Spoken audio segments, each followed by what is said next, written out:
senators are looking into a Facebook conversation among Aegis Juris Fraternity members and alumni on what they plan to do after the death of Atio Castillo. The government is beginning to count the cost of war as Marawi picks up the pieces after liberation. It's back to the hard court. The NBA kicks off with a leg injury for the Boston Celtics. And David Archuleta is back, and his vulnerability is making him invincible. The parents of UST law student Horacio Atio Castillo faced suspects in the death of their son. Many of the frat members refused to answer questions at a Senate hearing today, earning the ire of some senators. Our Rex Remigio has the full story. Mr. Solano, ginago mo ba ang aming committee? No, Your Honor po. Do you want to disrespect our committee? No, Your Honor. Senators had no choice but to disclose statements made by hazing suspect John Paul Solano during a closed-door hearing on September 25th. Because Solano refused to give the senators a copy of his affidavit. In his statements flashed on screen, Solano said fraternity treasurer Oliver John Onofre called him to go to the frat library because Asio collapsed. Then fraternity president Arvin Balag told Solano to bring Asio to the Chinese General Hospital. Sige, dalhin mo na.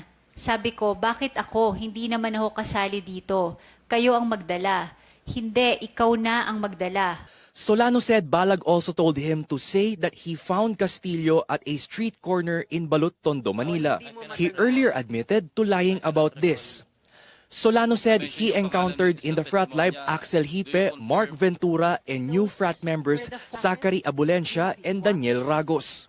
He also confirmed the car of Ralph Tranguia's father brought Castillo's body to the hospital. But when senators asked the suspects if they confirmed Solano's statements, they gave the same answer. Do you confirm the statement of With John due Paul respect, Solano? Your Honor, I invoke my right against self-incrimination. Thank you.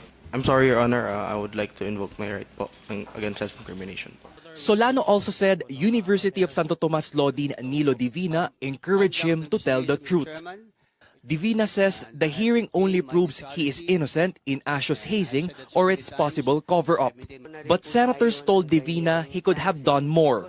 This is one incident that we're trying to resolve. I don't think it has a bearing on my competence, my dedication as a dean, a professor, and academician, Mr. Chairman.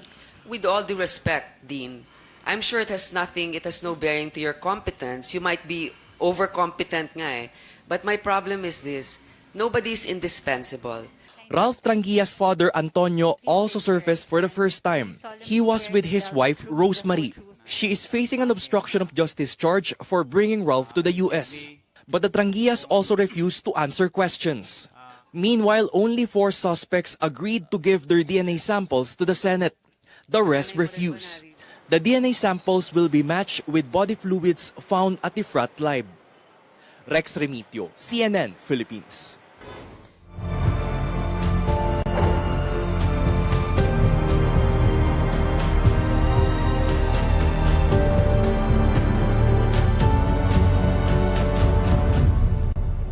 Day after President Duterte declared the liberation of Marawi City from the ISIS-inspired Maute terrorists, budget officials now say they're setting aside an initial 15 billion pesos to start getting Marawi City back on its feet.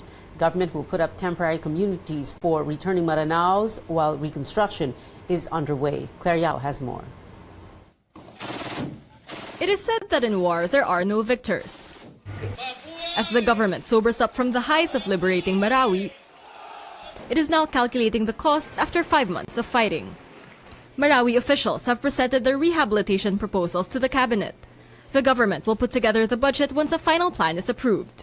On the part of the city government of Marawi City, meron po tayong estimated budget of 48 billion pesos, and that includes the reparation for the private properties.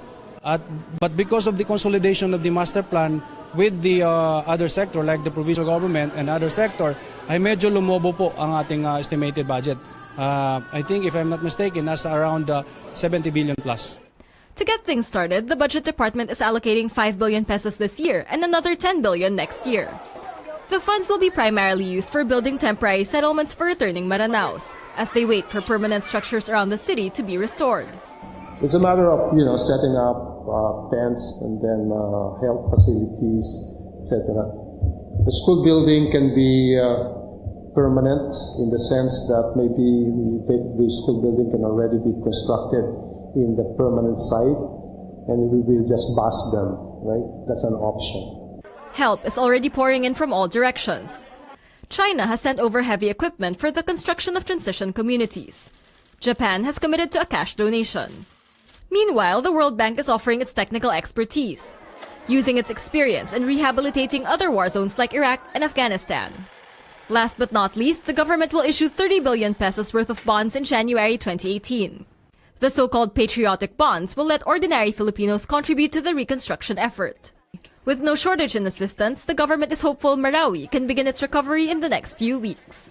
Now it's time to move forward and rebuild Marawi into the inclusive, interfaith, international, and modern city it deserves to become.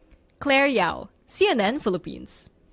5 persons died in heavy rains in Zamboanga City since Sunday and in the neighboring Zamboanga Sibugay province. Some 300 families displaced by floods due to the bad weather. Our Mencho Macapagal has the stories from the regions.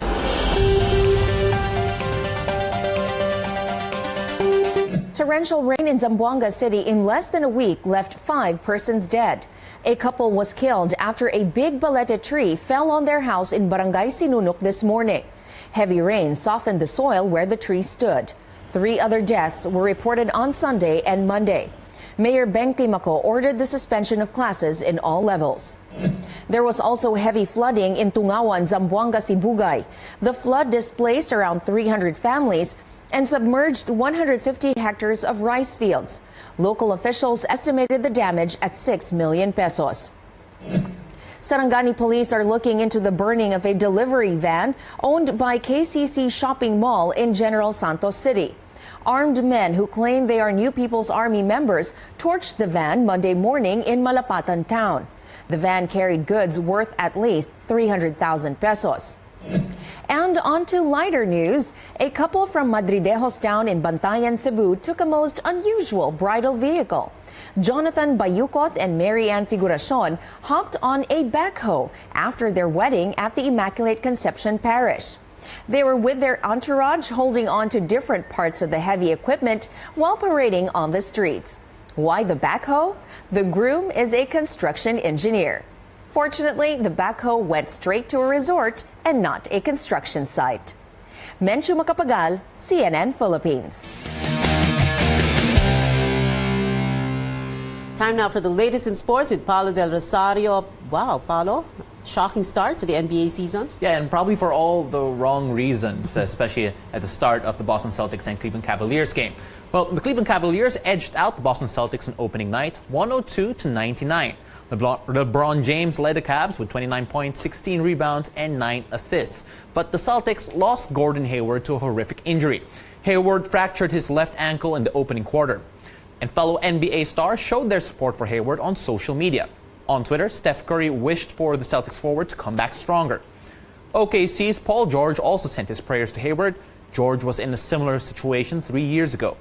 He also suffered a gruesome leg injury in 2014 during a scrimmage with Team USA. Catch more sports stories and game highlights tonight on Sports Desk. I'm Paulo Del Rosario. Back to you, Pia. Thanks, Paul. American singer David Archuleta is back in the country for a concert. In an interview with CNN Philippines today, Archuleta says he will reveal his newest album at his concert this Friday. He shares his album tackles a period of emptiness and being lost. The singer adds he, quote, lost himself shortly after his rise to fame. He came in second to David Cook on the 7th season of American Idol. Here's an excerpt of Archuleta's performance here in the studio earlier. He sang his newest track, Invincible. Till I realize, take a breath. Look at how you're trying to think it to death. If you're in that crossfire, don't forget that you don't have to be invincible.